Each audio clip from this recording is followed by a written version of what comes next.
పడకుండా కరువు, తినేదానికి తిండి లేకుండా బాధపడ్డారు. ఇప్పుడే రామానాయుడు గారు చాలా క్షుణ్ణంగా చెప్పారు. దాంతో మనసు చెల్లించినటువంటి కాటన్ 1847 1852 మధ్య గోదావరిపై ధవళేశ్వరం కట్టారు. ధవళేశ్వరం కట్టి అక్కడి నుంచి మీరు చూస్తే 175 సంవత్సరాలైంది. కానీ నాగరికత ఎక్కడ నీళ్లుంటే అక్కడే ప్రారంభమవుతుంది. గోదావరి డెల్టా దేశానికి అన్నపూర్ణగా మారిందంటే అది కాటన్ చూపించిన చొరవని చెప్పి నేను మీకు తెలియజేస్తున్నా. మీ నిజాయితీ నీతి మీద చూస్తే నేను ఎప్పుడు కూడా గోదావరి జిల్లాలను అభినందిస్తూనే ఉంటాను. మంచి చేస్తే మంచి అంటారు, మంచి చేయకపోతే దగ్గర కూడా చేర్చరు. మీ మనసే మంచి మనసు, మీ ఆలోచనలు కూడా స్వచ్ఛమైనటివి. అందుకే మీరు ఈ రోజులు కూడా చూస్తే కాటన్ దొరది ఆయన బ్రిటిష్కి వెళ్ళిపోయినా, బ్రిటిష్ వాళ్ళు వెళ్ళిపోయినా శాశ్వతంగా మీ గుండెల్లో పెట్టుకొని ఊరూరు ఆయన విగ్రహాన్ని పెట్టి పూజిస్తున్నారంటే అది మీకుండే గౌరవభావం. అయితే ఆ రోజు ఆయన చేశారు. తర్వాత రాను రాను ప్రకాశం బ్యారేజీని కూడా నూతనంగా నిర్మాణం చేయాల్సి వచ్చింది.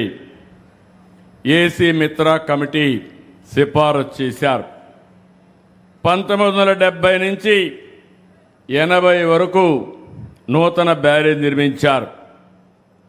ఆ రోజు మన నాయకుడు ఎన్టీ రామారావు గారు మొట్టమొదటిసారిగా నూతన బ్యారేజీని ప్రారంభించారు. ఆ విషయం కూడా మనం గుర్తుపెట్టుకోవాల్సిన అవసరం ఉంది. అంత మునుపు ఒక పంటకే నీళ్లు ఇచ్చేవాళ్ళం, అది కూడా కొంత భాగానికే నీళ్లు ఇచ్చేవాళ్ళం. దీనివల్ల 2.9 టీఎంసీ నీళ్లు నిల్వ చేసి 32.28 లక్షల క్యూసిక్స్ వరద తట్టుకునే విధంగా ఆ నిర్మాణం జరిగింది. 10,13,000 ఎకరాలకు సాగునీరు అందించే పరిస్థితి వచ్చింది. ఈస్టర్న్ డెల్టా 2,81,000 ఎకరాలు, వెస్టర్న్ డెల్టా 5,30,000 ఎకరాలు, సెంట్రల్ డెల్టా 2,100,000 ఎకరాలు. 50 ఏళ్లయింది. గేట్లు, మోటార్లు, ఎలక్ట్రికల్ వ్యవస్థలు దెబ్బతిన్నాయి. 2014లో నేను వస్తానని 32 కోట్ల రూపాయలు శాంక్షన్ చేసి 194 గేట్లలో 64 గేట్లు మరమ్మతులు చేసిన ఘనత ఆనాటి తెలుగుదేశం ప్రభుత్వానికే దక్కింది. మిగిలింది కంటిన్యూగా చేయాల్సిన అవసరం ఉంది. మీ అందరికీ తెలుసు, తర్వాత వచ్చిన ప్రభుత్వం గేట్లు మార్చడమే కాదు, గేట్లు కొట్టుకోబోతే కూడా గేట్లు పెట్టలేని పరిస్థితి, గ్రీస్ వేయలేని పరిస్థితి, ఇలాంటి చాలా సమస్యలు వచ్చి ఇబ్బంది పడే పరిస్థితికి వచ్చారు. ఈరోజు మళ్ళీ మనం వస్తానే ఆధునీకరణ కోసం 13 కోట్ల రూపాయలతో లైడార్ సర్వే కూడా విజయవంతంగా నిర్వహించాం. ఈరోజు మీరు చూస్తే 2027కి పూర్తి చేసే విధంగా, 9 నెలల్లో పూర్తి చేసే విధంగా అన్ని గేట్ల నిర్మాణానికి ఈరోజు ముందుకు పోయామని చెప్పి కూడా నేను మీకు తెలియజేస్తున్నా. మీ అందరికీ ఒకటే హామీ ఇస్తున్నా. ఇప్పుడే నేను మాట్లాడాను, రాబోయే పుష్కరాల కంటే ముందు గోదావరి బ్యారేజీకి గేట్లు పెట్టే బాధ్యత ఈ ప్రభుత్వానిదని మరొకసారి మీ అందరికీ విజ్ఞప్తి చేస్తున్నా. ఇది ఒక చరిత్ర అయితే, ఇంకొక చరిత్ర నేరుగా నేను గోదావరి ప్రాజెక్టు దగ్గరికి వెళ్తున్నాను, పోలవరం ప్రాజెక్టు దగ్గరికి వెళ్తున్నాను. ఈ ప్రాజెక్టు కూడా మీరు గుర్తుపెట్టుకోవాలి. రేపు రాబోయే రోజుల్లో ఈ ప్రాజెక్టు పూర్తయితే గోదావరి జిల్లాలకు ఇంకా నీటి ఎద్దడే ఉండదు. శాశ్వతంగా నీటి సమస్య పరిష్కారం అవుతుంది. అందుకే మీరు ఒక్కసారి చూస్తే పోలవరాన్ని ఆంధ్రప్రదేశ్ జీవనాడిగా నేను భావించి 72% పనులు పూర్తి చేశాం. ఇంకొక పక్కన మనం వెళ్ళే నాటికి మనమే కానుంటే 2021కి పోలవరం పూర్తయ్యేది. ఈరోజు మీరు ఒక్క విషయం గుర్తుపెట్టుకోవాలి. కాటన్ కట్టిన ప్రాజెక్టుల వల్ల ఈరోజు ఈ ప్రాంతం దేశానికి అన్నం పెట్టే పరిస్థితి వచ్చింది. మీ అందరి అనుమతితో ఆ రోజు నేను పట్టిసీమ ప్రారంభించాం. ఈ నీళ్లు కృష్ణా డెల్టాకు తీసుకెళ్ళాం. కృష్ణా డెల్టాలో వాడే నీళ్లు శ్రీశైలం నిల్వ చేసి రాయలసీమకిచ్చాం. ఆ ఒక్క నిర్ణయం రాయలసీమ దశ దిశ మారిపోయింది. కియా మోటార్స్ వచ్చింది. నేను అక్కడ మైక్రో ఇరిగేషన్ పెట్టాను. ఇంకో పక్క అక్కడ ఇచ్చిన నీళ్లు 1 ఎకరాకు మామూలుగా వాడే నీళ్లు 2.5-3-4 ఎకరాలకు వాడారు. ఈరోజు హార్టికల్చర్ పెట్టారు. హార్టికల్చర్ పెడితే రాష్ట్రానికి అత్యధిక తలసరి ఆదాయం జిల్లా లింగాల జిల్లాగా తయారయ్యే లింగాల మండలం తయారయ్యే పరిస్థితి వచ్చింది. అంటే మీరందరూ గుర్తుపెట్టుకోవాలి, ఏ నాయకుడైనా మంచి పనులు చేస్తే ప్రజల దశ దిశ మారుతుంది, మీ జీవన ప్రమాణాలు పెరుగుతాయి. నేను ఒక్కసారి మీరు గుర్తుపెట్టుకోండి, ఒకప్పుడు ఈ ప్రాంతంలో వరి పంట వేస్తే గిట్టుబాటు లేదని పంట హాలిడేగా కూడా మీరు డిక్లేర్ చేసిన రోజులు గుర్తుపెట్టుకోవాలి. ఆ తర్వాత నేను అప్పుడు తిరిగాను. ఈ రోజు నేను అడుగుతున్నా, ఇక్కడే నేను మీకు ధర రాలేదంటే ఇక్కడే బస చేసి తణుకులో 16 కిలోమీటర్లు పాదయాత్ర చేసి మీకు సంఘీభావాన్ని తెలియజేశా. ఈరోజు నేను రైతాంగాన్ని అడుగుతున్నా, 24 గంటల నుంచి 48 గంటల్లో రైతు ధాన్యం ఇచ్చిన వెంటనే మీ అకౌంట్లో డబ్బులు వేసే బాధ్యత ఈ ప్రభుత్వం తీసుకున్నాం. నేను మా మిత్రుడు పవన్ కళ్యాణ్ గారు, జనసేన, తెలుగుదేశం పార్టీ, బీజేపీ 3 పార్టీలు కలిశాం. ఆ రోజు ఒకే మాట చెప్పాం, రాష్ట్రాన్ని పునర్నిర్మాణం చేయాలి, విధ్వంసం నుంచి వికాసం వైపు నడిపిస్తానని చెప్పాం. ఆ మాట నిలబెట్టుకున్నాం. సంక్షేమ కార్యక్రమాలు చరిత్రలో ఎప్పుడూ ఇవ్వని విధంగా ఒక తేదీ అంటే ఆ డేట్లో సంక్షేమ కార్యక్రమాలు ఇచ్చిన ప్రభుత్వం ఈ ఎన్డీఏ ప్రభుత్వం అని చెప్పి కూడా నేను మీకు తెలియజేస్తున్నా. మొన్ననే అన్నదాత సుఖీభవ ఇచ్చాం. ఈ నెల మళ్ళా సిద్ధమయ్యాం. మా ఆడబిడ్డలకి తల్లికి వందనం కింద ఎంతమంది పిల్లలుంటే అంతమందికి 15,000 రూపాయలు మీ అకౌంట్లో వేసే బాధ్యత ఈ ప్రభుత్వం తీసుకుంటున్నాం.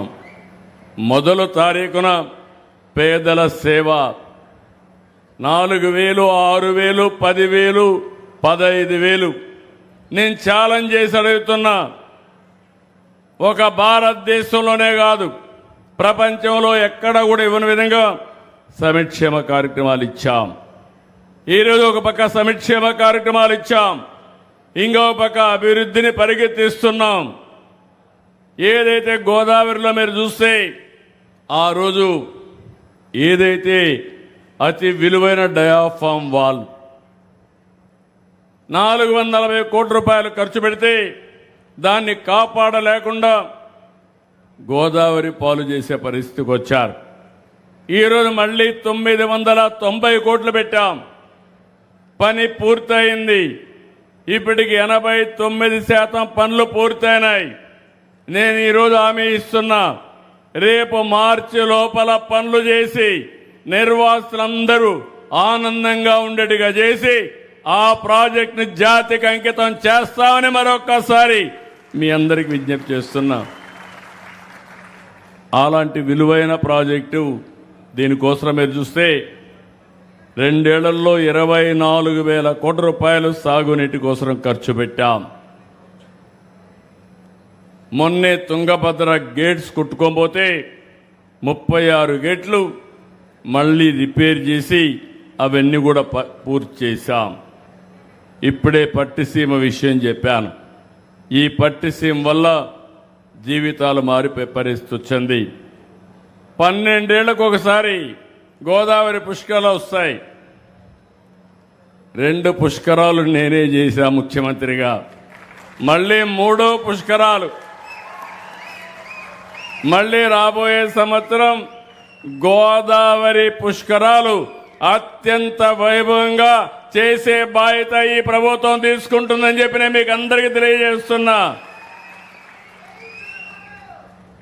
ఎందుకు నేను ఈ మాట వాడుతున్నానంటే, మనమందరం కూడా నదులను పూజించడం, ప్రకృతితో అనుసంధానం కావడం మన వారసత్వం, మన సంస్కృతి. అలాంటిది మొట్టమొదటిసారిగా నిర్వహించినప్పుడు ఘనంగా ఎక్కడికక్కడ ఘాట్లన్నీ కట్టాం. నేను ఈరోజు ఇంకొక విషయం కూడా మీరు గుర్తుపెట్టుకోవాల్సింది, ఒక పక్కన రాజమహేంద్రవరం పేరు కూడా పోయిన పుష్కరాలు నేనే పెట్టా, ఇంకొక పక్క కొవ్వూరు, ఇంకొక పక్క పోలవరం వరకు వెళ్తే పోలవరం కూడా నా పూర్వజన్మ సుకృతంగా భావిస్తున్నా. ఆ ప్రాజెక్ట్ని స్పీడ్గా అమలు చేయడమే కాకుండా పూర్తి చేసి జాతికి అంకితం చేసే అదృష్టం నాకు రావడం ఇది ఒక అదృష్టంగా నేను భావిస్తున్నా. ఈ సందర్భంలో నిన్న నేను ముంబైకి వెళ్ళి డిప్యూటీ సీఎం పవన్ కళ్యాణ్ గారిని కలిసి వచ్చాను.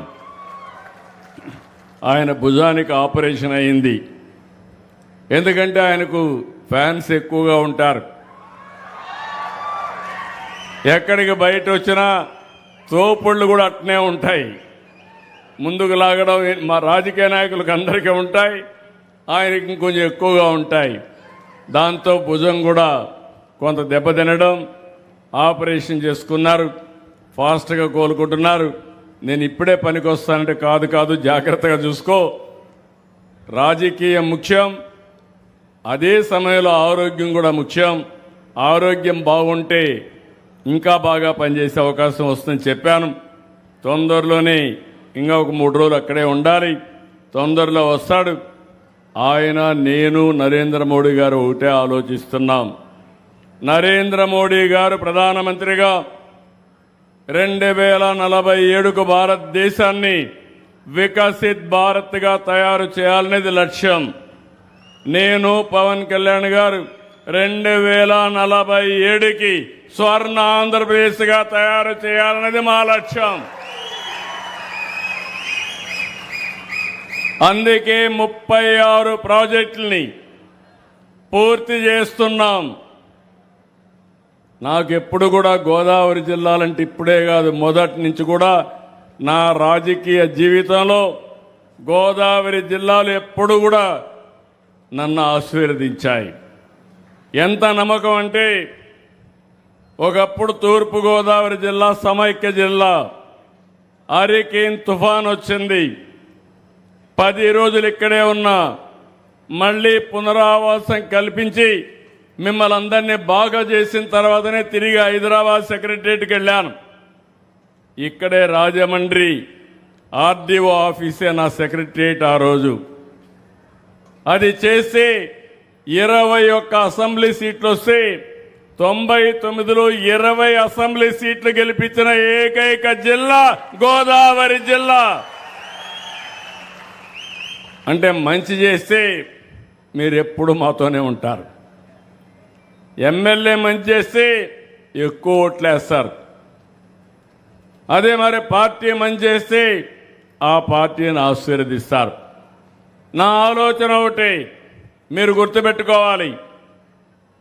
విభజన జరిగింది, కొంత నేనే హైదరాబాద్ని, సైబరాబాద్ని అభివృద్ధి చేశాను. ఈరోజు దేశంలో హైయెస్ట్ తలసరి ఆదాయం ఎక్కడంటే తెలంగాణ రాష్ట్రం. దానికి కారణం ఏంటంటే సైబరాబాద్ నగరం. అది నాలెడ్జ్ ఎకానమీకి కేంద్రంగా తయారైంది. అదే సమయంలో విభజన జరిగిన తర్వాత నేను ఎప్పుడు ఆలోచించేవాడిని, నేను చేసిన ఒక నగరం తెలంగాణకి వెళ్ళింది, మంచిది. అక్కడుండే వాళ్ళు బాగుపడ్డారు. ఇక్కడుండే వాళ్ళని కూడా బాగు చేయాలి, వారితో సమానంగా పైకి తేవాలన్నది నా జీవితాశయమని మరొకసారి మీ అందరికీ విజ్ఞప్తి చేస్తున్నా. అందుకే ఎప్పుడు ఆలోచించినా 24 గంటలు అదే ఆలోచిస్తూ ఉంటాను. అందుకే మీరు ఒకసారి చూస్తే గోదావరి జిల్లాలో వరి పంటకు కూడా రాను రాను డిమాండ్ తగ్గిపోయే పరిస్థితి వచ్చింది. దానికి కారణం ఆహారపు అలవాట్లు మారిపోతున్నాయి. కార్బోహైడ్రేట్స్ తినడం లేదు. ప్రతి ఒక్కరూ ఈరోజు ప్రోటీన్ తినే పరిస్థితికి వచ్చారు. ఇక్కడ పండే వరికి ధాన్యానికి ధర తగ్గే పరిస్థితి వస్తూ ఉంది. మనం పండించిన చేపలకు ధర పెరిగే పరిస్థితి వచ్చింది. కానీ ఈ మధ్య కాలంలో యుద్ధ ప్రభావం వల్ల కొంతవరకు ఇబ్బందులు కూడా వచ్చాయి. నేను ₹1.50 ప్రతి రైతుకు రైతుకు కరెంట్ ఇచ్చానంటే అది వాళ్ళ పైన ఉండే ప్రేమని మరొకసారి మీ అందరికీ తెలియజేస్తున్నా. ఈరోజు మెట్ట ప్రాంతాలు ఉన్నాయి. ఈరోజు మెట్ట ప్రాంతాల్లో మనమే పామాయిల్ వేసాం. ఎన్టీ రామారావు గారు ఉన్నప్పుడు మొట్టమొదటిసారిగా వేసి దాన్ని ముందుకు తీసుకుపోతున్నాం. ఒకప్పుడు డెల్టా ఎక్కువ ఆదాయం వస్తే ఇప్పుడు మెట్ట ప్రాంతం ఎక్కువ ఆదాయం వచ్చే పరిస్థితికి వచ్చింది. మధ్యలో మళ్ళీ ఇంటర్ కల్టివేషన్ కోకో వేసాం. ఈరోజు నేను గర్వపడుతున్నా, ప్రపంచానికి కోకో ఉత్పత్తి చేసే రాష్ట్రంగా ఆంధ్రప్రదేశ్ రాష్ట్రం తయారవుతా ఉంది. దీనివల్ల ఇక్కడనే కొవ్వూరులో తొందరలోనే చాక్లెట్స్ అన్ని తయారు చేయడానికి కోకో క్లస్టర్ ఒక సిటీ కూడా ఏర్పాటు చేస్తున్నామని చెప్పి మీ అందరికీ విజ్ఞప్తి చేస్తున్నాను. ఇలాంటివన్నీ ఉంటే ఇప్పుడు ఈ యొక్క గోదావరి పుష్కరాలకి ఇక్కడే మా మంత్రి నారాయణ గారు కూడా ఉన్నారు. దగ్గర 1200 కోట్లు ఒక మున్సిపాలిటీలో ఖర్చు పెడతారు. రోడ్లు వేస్తాం. మళ్ళీ ఈ ప్రాంతాన్ని ఒక మంచి నగరంగా తీర్చిదిద్దడమే కాకుండా ఈ ప్రాంతంలో టూరిజాన్ని అభివృద్ధి చేయడానికి ఎన్ని అవకాశాలు ఉన్నాయో అన్ని అవకాశాలు ఉపయోగించి ప్రమోట్ చేస్తామని చెప్పి కూడా నేను మీకు తెలియజేస్తున్నా. అయితే నేను ఒక్క విషయం మీరు గుర్తుపెట్టుకోవాలి, మంచి చేస్తే నేను కూడా స్వాగతిస్తాం. ఒకవేళ మేమేమైనా పొరపాటు చేస్తే విమర్శిస్తే సరిదిద్దుకోవడానికి సిద్ధంగా ఉన్నాం. కానీ ఈరోజు రాష్ట్రంలో జరిగేది మీరు చూస్తే ఎక్కడా సమస్యలు లేవు. వీళ్ళకి ఏమీ చెప్పలేరు, విమర్శించలేరు. దీనికోసం కులాల మధ్య మతాల మధ్య చిచ్చు పెట్టే పరిస్థితికి వస్తున్నారు. మొన్నటి వరకు రాష్ట్రంలో గంజాయి పెంచే పరిస్థితికి వచ్చారు. ఏజెన్సీ ఏరియాలో గంజాయి పంటను పండించే పరిస్థితికి వచ్చారు. ఈ ప్రభుత్వం చాలా స్పష్టంగా ఉన్నాం, ఎవడైనా గంజాయి తాగి బయట వస్తే అదే చివరి రోజుగా గంజాయి బ్యాచ్ను అణిచేయడానికి ప్రభుత్వం సిద్ధంగా ఉన్నామని మరొకసారి మీ అందరికీ విజ్ఞప్తి చేస్తున్నా. ఈగల్ టీమును పెట్టాం. ఇంకో పక్క బ్లేడ్ బ్యాచ్లు కూడా రౌడీజం చేసే పరిస్థితికి వచ్చారు. నేను ఒకే మాట చెప్పాను, మా ఆడబిడ్డలకు రక్షణగా నేను ఉంటాను. ఎవరైనా మా ఆడబిడ్డల జోలుకొస్తే అదే చివరి రోజు గుర్తుపెట్టుకోమని హెచ్చరించాం. అమలు చేసి నిరూపిస్తాం. కానీ నాకు వచ్చిన సమస్య రౌడీలతో సమస్య లేదు, బ్లేడు బ్యాచ్తో సమస్య లేదు, గంజాయి బ్యాచ్తో సమస్య లేదు. కానీ కొత్త బ్యాచ్ ఒకటి వచ్చింది. ఎవరయ్యా? గొడ్డలి పార్టీ. ఈరోజు మీరు చూడండి, ఎవరైనా సరే ఎంత ధైర్యంగా ఉన్నా మన ఇంట్లో ఆడవాళ్ళ గురించి క్యారెక్టర్ అసాసినేషన్ చేస్తే కుంగిపోతాం. ఇటీవల పవన్ కళ్యాణ్ గారు ఆయన కుటుంబ సభ్యులపైన అసభ్యంగా పెట్టే పరిస్థితికి వచ్చారు. మాట్లాడితే ఎవరైతే పెట్టారో ఆయన్ని సపోర్ట్ చేసే పరిస్థితికి వచ్చారు నాయకులు. అంటే ఎక్కడికి మీ ఇంట్లో కుటుంబం లేదా? మీ ఇంట్లో ఉండే ఆడబిడ్డలకు రక్షణ అవసరం లేదా? అంటే ఏమనుకుంటున్నారు మీరు? వీళ్ళు ఇక్కడ ఉండరు, ఎక్కడో ఉంటారు. యూట్యూబ్ కానీ, ఇన్స్టాగ్రామ్ కానీ, ట్విట్టర్ కానీ ఇలాంటి అనేక వేదికలు పెట్టుకొని ఇష్టానుసారంగా తప్పుడు వార్తలు అయితే కండెమ్ చేస్తాం. క్యారెక్టర్ అసాసినేషన్ ఇది ప్రమాదకరమైన పరిస్థితి. నేను అందుకే మిమ్మల్ని కోరుతున్నా, మేము సుపరిపాలన ఇచ్చినంత వరకు నేను ఒకటే చెప్తున్నా. ఈరోజు గోదావరి జిల్లాలో చూశాను, మొన్న ఎన్నికల్లో చూస్తే ఒక్కొక్క మెజారిటీ కళ్ళు అదిరే మెజారిటీ ఇచ్చారంటే అది మీకు ఈ కూటమి పైన ఉండే అభిమానం. ఎక్కడో స్టూడియోలు పెడతారు, ఎక్కడో కార్యాలయాలు పెడతారు. అలాంటి రాక్షస మూకకు కూడా సపోర్ట్ చేస్తామని వీళ్ళు మాట్లాడే పరిస్థితికి వస్తారు. వాళ్ళకు ఫైనాన్స్ చేస్తారు.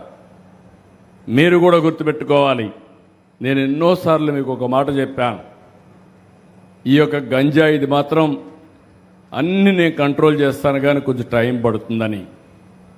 గంజాయికి అలవాటు పడ్డా, డ్రగ్స్కి అలవాటు పడ్డా వాళ్ళు మన చేతుల్లో ఉండరు.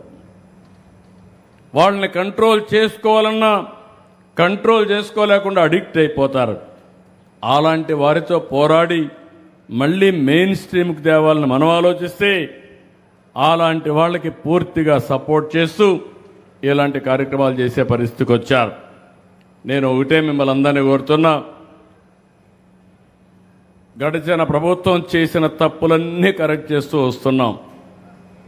2 ఏళ్ల నుంచి కేంద్రం ఇచ్చే 90 స్కీముల్ని వాడుకోకుండా ఎక్కడికక్కడ నిర్వీర్యం చేశారు. మళ్ళీ నేను అవన్నీ స్ట్రీమ్లైన్ చేసి వాడుకునే పరిస్థితికి వచ్చాం. నిన్ననే పవన్ కళ్యాణ్ గారి మంత్రి దీంట్లో జేజేఎం 28,000 కోట్ల రూపాయలు ఇంటింటికి కొళాయి పెట్టడానికి వస్తే దాన్ని కూడా వాడుకోకపోతే మళ్ళీ స్ట్రీమ్లైన్ చేసి మొన్నే టెండర్లు పిలిచాం. అవన్నీ కానీ వస్తే గ్రామీణ ప్రాంతాల్లో 80 నుంచి 90% వరకు ఇంటింటికి కొళాయితో నీళ్లు ఇచ్చే పరిస్థితి వస్తుంది. పట్టణ ప్రాంతంలో అమృత్ ద్వారా నారాయణ గారి ఆధ్వర్యంలో కొన్ని వేల కోట్ల రూపాయలు ఖర్చు పెట్టి 2.5-3 సంవత్సరాల్లో ప్రతి ఇంటికి కూడా కొళాయి ద్వారా నీళ్లు ఇచ్చే బాధ్యత, ట్యాప్ ద్వారా నీళ్లు ఇచ్చే బాధ్యత కూడా తీసుకున్నామని చెప్పి నేను మీకు తెలియజేస్తున్నా. ఏదైతే ఈరోజు మీరు చూస్తే ఇన్సూరెన్స్, రైతులు కట్టవలసిన ఇన్సూరెన్స్ కూడా కట్టకపోతే ఈరోజు ఆ ఇన్సూరెన్స్ కూడా రెగ్యులరైజ్ చేశాం. జూలై 6, 2022న జీవో కూడా ఇష్యూ చేశాం. ఇంకొక పక్కన దీన్నన్నీ కూడా ఎప్పటికప్పుడు ప్రజల్లో కూడా అప్రమత్తం చేస్తున్నాం. ఈ సంవత్సరం రెండో విషయం కూడా మీరు గుర్తుపెట్టుకోవాలి, ఎల్నినో వచ్చింది, వాతావరణంలో మార్పు వచ్చాయి. ఒక భారతదేశంలో కాదు, ప్రపంచం మొత్తం వచ్చింది.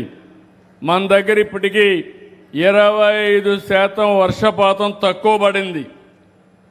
గోదావరి ఇప్పటి వరకు బ్రహ్మాండంగా ప్రవహించవలసిన గోదావరి నీళ్లు రాని పరిస్థితి. కృష్ణ ఇప్పటికే పరవళ్లు తొక్కవలసిన కృష్ణ నీళ్లు రాని పరిస్థితి. అంటే దీన్ని బట్టి మనం గుర్తుపెట్టుకోవాల్సింది, దేశంలో చాలా నదుల్లో ఈ సమస్య ఉంది. యూరోప్లో కూడా మామూలుగా ఐసు కురిసే ప్రాంతాల్లో 46-47 డిగ్రీల టెంపరేచర్కి వెళ్ళిపోయింది. వాళ్ళు రోడ్డు మీద నీళ్లు పెట్టే పరిస్థితికి వచ్చారు, చల్లపరిచే పరిస్థితికి వచ్చారు. అదే మరి ఎక్కడెక్కడ స్ప్రింక్లర్లు పెట్టే పరిస్థితికి వచ్చారు. టైర్లన్నీ కూడా కరిగిపోయే పరిస్థితికి వస్తున్నాయి. ఇంకో పక్క రైల్వే ట్రాక్ కూడా మెల్ట్ అయ్యే పరిస్థితికి వస్తూ ఉంది. ఇదంతా కూడా మన చేతుల్లో ఉంది. అందుకే నేను జలధార, ప్లాంటేషను, ఎన్విరాన్మెంట్ని కాపాడుకోవడానికి సర్క్యులర్ ఎకానమీ చాలా కార్యక్రమాలు తెచ్చాం. ఇవన్నీ కూడా మీరు గుర్తుపెట్టుకొని ఎక్కడికక్కడ సపోర్ట్ చేయాల్సిన అవసరం ఉంది. ఇక్కడికి వచ్చినప్పుడు నాకు ఎప్పటి నుంచో కోరిక, ఈ పిచ్చుక లంక 65 ఎకరాలు, బొజ్జర్ల లంక 100 ఎకరాలు, ఈ రెండు చేయగలిగితే టూరిజం మొత్తం ఇక్కడ అదిరిపోయే టూరిజాన్ని ప్రమోట్ చేసే అవకాశం ఉంటుంది. తప్పకుండా చేసే బాధ్యత తీసుకుంటాం. ఇప్పుడే మంత్రి గారు చెప్పినప్పుడు ఇవి చేయమని చెప్పి కోరారు, డెఫినెట్గా చేస్తాను. ఇంకో పక్కన సత్యానందరావు గారు ఇంకొక గోదావరి డెల్టా వ్యవస్థ ఆధునీకరణ, రామానాయుడు గారు మంత్రి, ఈ జిల్లా వాసే. ఈ గేట్లు పెట్టడమే కాదు, ఎంత అవుతుందో ఎస్టిమేట్స్ తయారు చేయమన్నాం. రాబోయే 3-4 సంవత్సరాల్లో చివరి భూములకు సుజావుగా నీళ్లు పోయేట్టుగా, ఎక్కడ కూడా మురుగును నిలవకుండా ఉండే వ్యవస్థకి శ్రీకారం చుడతాం. తప్పకుండా చేస్తామని మరొక్కసారి హామీ ఇస్తున్నా. ఇంకొక పక్కన నదీ ప్రవాహం వల్ల లంక భూములు కొన్ని కోత నివారణ అవుతున్నాయి. అక్కడ గ్రోయన్స్ కట్టాల్సిన అవసరం ఉంది. ఏటిగట్ల బలోపేతం చేయాలి, అది కూడా వర్కౌట్ చేస్తాం. ఇంకో పక్కన కొత్తపేట రెవెన్యూ డివిజన్ కార్యాలయ భవనాన్ని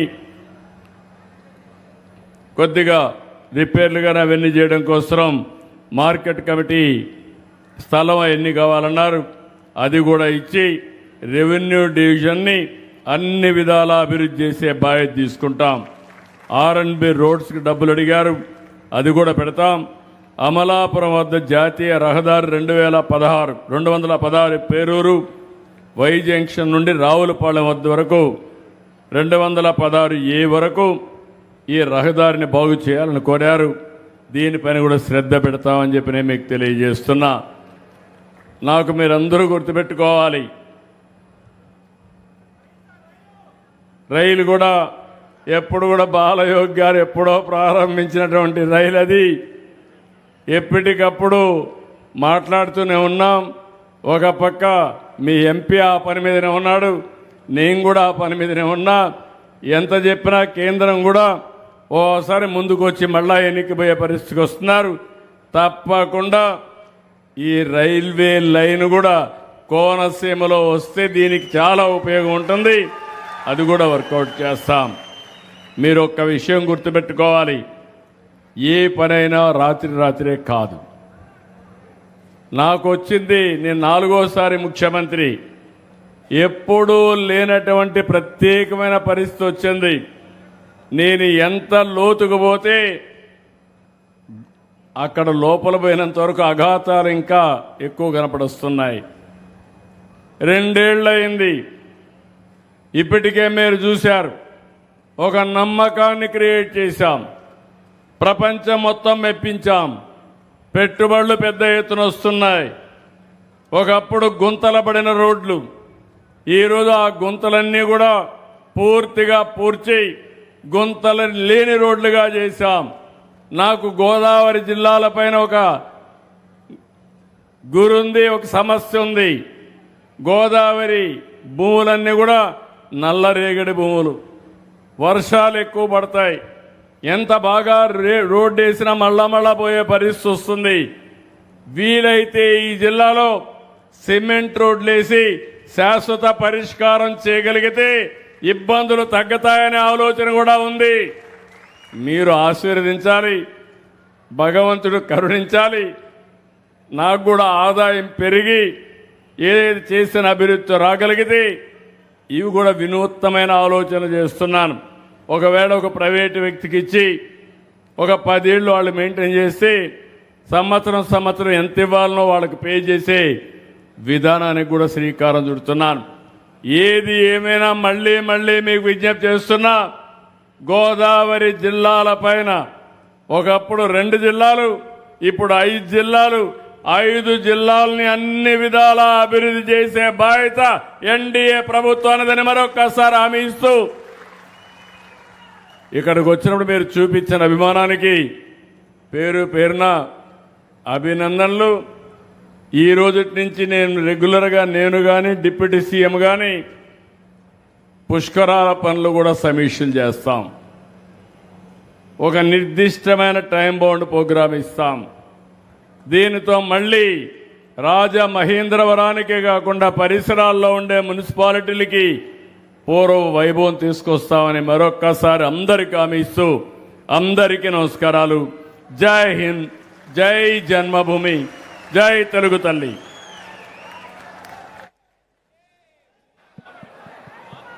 చెక్ చెక్ మనందరి కోసం చెక్.